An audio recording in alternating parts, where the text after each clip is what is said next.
मुल्क भारत के एक कस्बे के मुस्लिम संयुक्त परिवार के संघर्षों के इर्द गिर्द घूमती है, जो अपने परिवार के एक सदस्य के आतंकवाद में जाने के बाद अपना सम्मान वापस पाने के लिए लड़ते हैं। पेशे से वकील मुराद अली मोहम्मद ऋषि कपूर उनके साथ सौहार्दपूर्ण ढंग से रहते हैं। उनका परिवार वाराणसी के घनी आबादी वाले विविध इलाके में रहता है। उनकी दिनचर्या में पास की मस्जिद में नमाज पढ़ना और उसके बाद उनके एक करीबी हिंदू पड़ोसी द्वारा प्रबंधित और स्वामित्व वाली चाय की दुकान से चाय पीते हुए कुछ गपशप करना शामिल है। उनके घनिष्ठ परिवार में उनकी पत्नी तबस्सुम, नीना गुप्ता, भाई बिलाल, मनोज पाहवा हैं, जो एक मोबाइल फोन की दुकान के मालिक हैं, भाई की पत्नी छोटी तबस्सुम, प्राची शाह पंड्या, भतीजा शाहिद, प्रतीक बब्बर और भतीजी आयत, इशिता हैं सिंह, वर्तिका सिंह के रूप में श्रेय दिया गया। मुराद का बेटा आफताब, इंद्रनील सेनगुप्ता, अपनी पत्नी आरती, तापसी पन्नू के साथ विदेश में रहता है, जो एक वकील है और परिवार से अलग रहती है। कहानी मुराद के 65वें जन्मदिन के दिन शुरू होती है, जब आरती उनसे मिलने आती है। परिवार पड़ोसियों और दोस्तों के साथ एक खूबसूरत रात का आनंद लेता है। समानांतर में एक और कहानी दिखाई गई है, जहां यह पता चलता है कि शाहिद ने वांछित महफूज आलम, सुमित कौल के नेतृत्व वाले एक आतंकवादी संगठन से हाथ मिलाया है, जो शाहिद को बम विस्फोट का काम सौंपता है। सालगिरह समारोह की रात के बाद शाहिद सुबह सुबह इलाहाबाद के लिए निकलता है और 2 अन्य परिचितों के साथ योजना के अनुसार हमले को अंजाम देता है।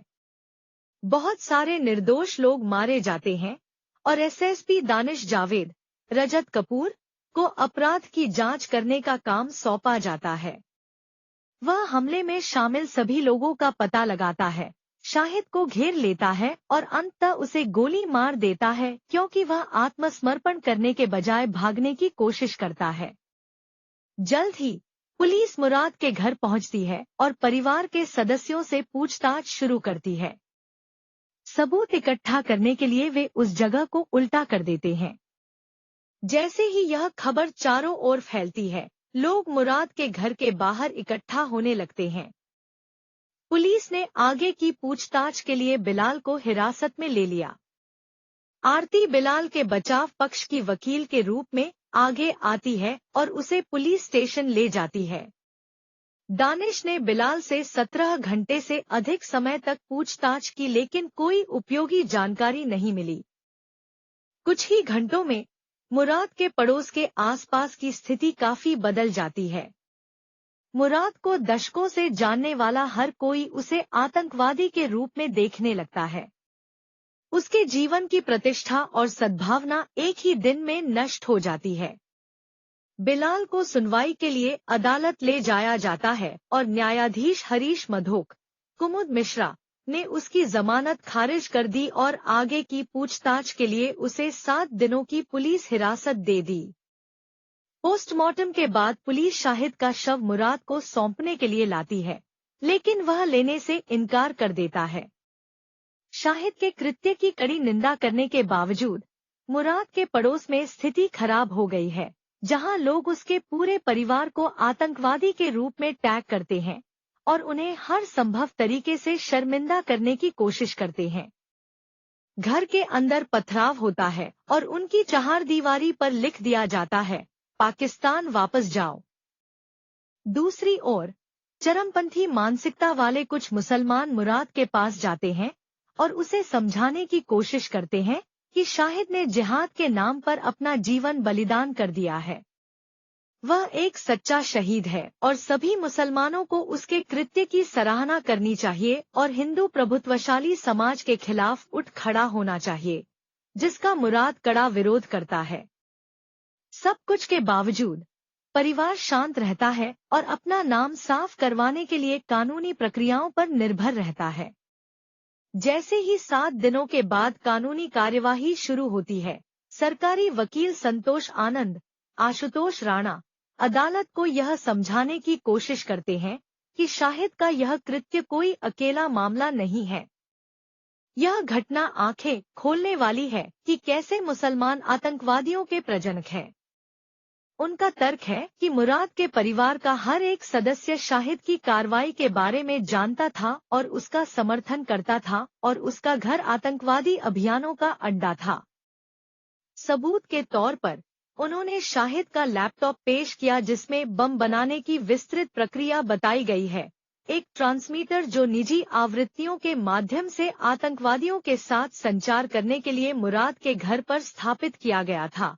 बिलाल द्वारा महफूज आलम को लिफ्ट देने और उसके द्वारा आतंकवादियों को सिम कार्ड बेचने के सीसीटीवी फुटेज पेश किए गए, बिना कोई वैध दस्तावेज मांगे।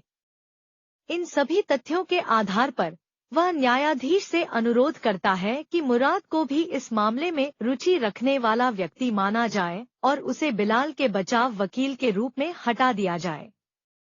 अदालत सहमत हो जाती है। मुराद को पद छोड़ना पड़ता है और आरती इस मामले के लिए मुख्य वकील के रूप में उसकी जगह लेती है। अदालत में चीजें उसके खिलाफ होने के कारण बिलाल, जो पहले से ही थका हुआ, शर्मिंदा, भ्रमित, दुखी, प्रताड़ित और अपमानित है, उसे एक बड़ा दिल का दौरा पड़ता है और अस्पताल ले जाते समय उसकी मृत्यु हो जाती है। मुराद के परिवार को फिर से एक और झटका लगा है और अब आरती पर अपने ससुर और उसके परिवार को उन सभी आरोपों से बरी कराने की जिम्मेदारी आ गई है जो उन पर लगाए गए थे। आरती अदालत में यह साबित करने की कोशिश करती है कि किसी के भी खिलाफ कोई सबूत नहीं है। शाहिद को छोड़कर परिवार के सदस्यों ने कहा कि वे आतंकवाद से जुड़े थे। शाहिद एकमात्र व्यक्ति थे जो लैपटॉप चलाना जानते थे और केबल टीवी सिग्नल को बढ़ावा देने के बहाने उन्होंने ट्रांसमीटर स्थापित किया था। चूंकि उसकी पहुंच बिलाल की मोबाइल दुकान तक थी, इसलिए उसने बिना किसी दस्तावेज के केवल वे सिम कार्ड लिए और उनका इस्तेमाल आतंकवादियों से बातचीत करने के लिए किया। बिलाल को पता नहीं था कि महफूज आलम कौन है और इसलिए जब वह शाहिद से मिलने आया तो उसने उसे अपना दोस्त माना और उसे रेलवे स्टेशन पर छोड़ने की पेशकश की क्योंकि वह भी उसी दिशा में जा रहा था। आरती का यह भी तर्क है कि सभी मुसलमानों को आतंकवादी मानना लोगों की मानसिकता बन गई है और केवल दाढ़ी बढ़ाने या इस्लाम का पालन करने से कोई व्यक्ति लोगों की नज़र में आतंकवादी बन जाता है। मुसलमानों के बारे में इस स्थापित वर्जना के कारण मुराद और उसका परिवार इस भयानक आघात और अपमान से गुजर रहा है जिसने बिलाल की जान भी ले ली। सरकारी वकील संतोष आनंद कोई और सबूत पेश करने में विफल रहे और अदालत ने निष्कर्ष निकाला कि मुराद और उसके परिवार के खिलाफ सभी सबूत परिस्थितिजन्य हैं, जिससे उनके खिलाफ सभी आरोप खारिज हो गए। न्यायाधीश हरीश मधोक ने यह कहते हुए मामले को खारिज कर दिया कि मुख्य समस्या लोगों की मानसिकता है और परिवर्तन लाने के लिए हर किसी को अपने धर्म की परवाह किए बिना इसके खिलाफ लड़ना चाहिए। फिल्म अपने दर्शकों को यह नैतिक शिक्षा देते हुए समाप्त होती है कि हमें अपने सोचने के तरीके को हम से बदलना चाहिए और उन्हें से हम